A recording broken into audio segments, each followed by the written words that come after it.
Me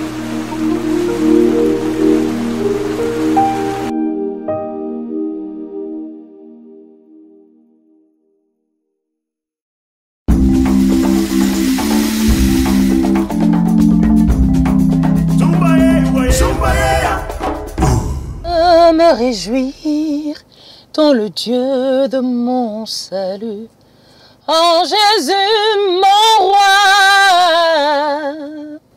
Je veux me réjouir dans le Dieu de mon salut, en Jésus mon roi.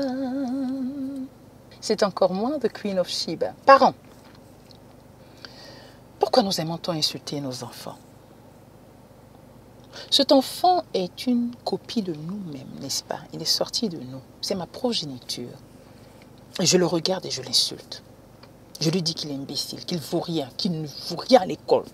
Fout rien. Je lui donne des noms par-ci et là. Je suis son nez, ses oreilles, ses pieds, tout ça. Mais cet enfant est sorti de qui? À qui cet enfant ressemble? Même s'il ne te ressemble pas, qu'il ressemble à ton cousin ou à ton frère. C'est toujours la famille. C'est ton enfant, c'est notre enfant. Même en tant qu'adulte, nous ne supportons pas les insultes. En tant qu'adulte, nous ne supportons pas que quelqu'un nous regarde comme ça et nous colle des noms. Les insolents, ça nous blesse. Mais imaginons un peu nos enfants, comment l'enfant se sent. Là où il a une âme sensible. C'est le moment en fait, comment est-ce que je vais dire ça?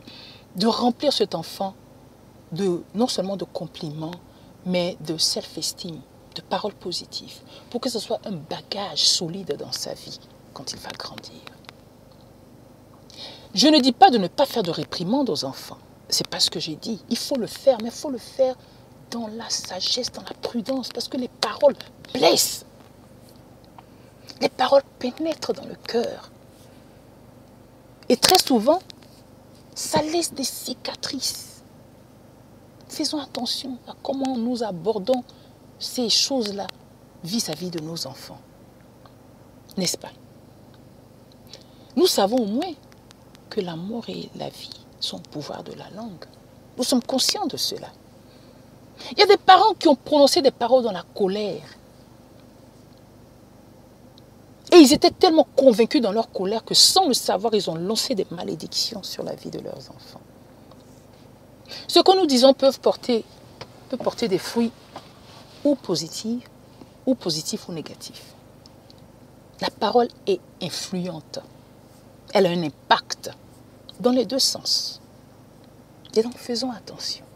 Proverbe 18, 21 dit quoi? La mort et la vie sont au pouvoir de la langue. Qui aime en mangera les fruits? Voici ce passage-là. Méditez-le.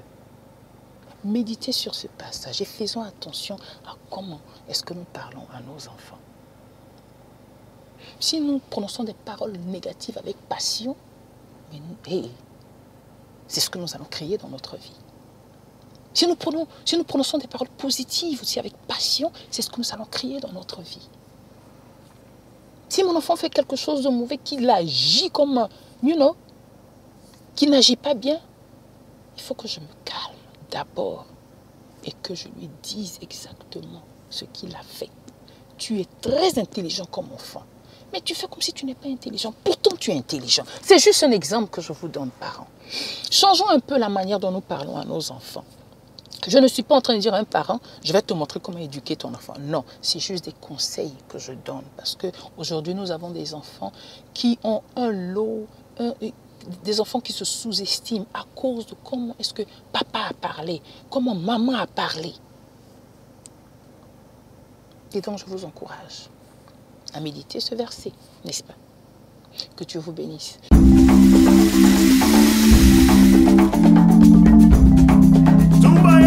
Somebody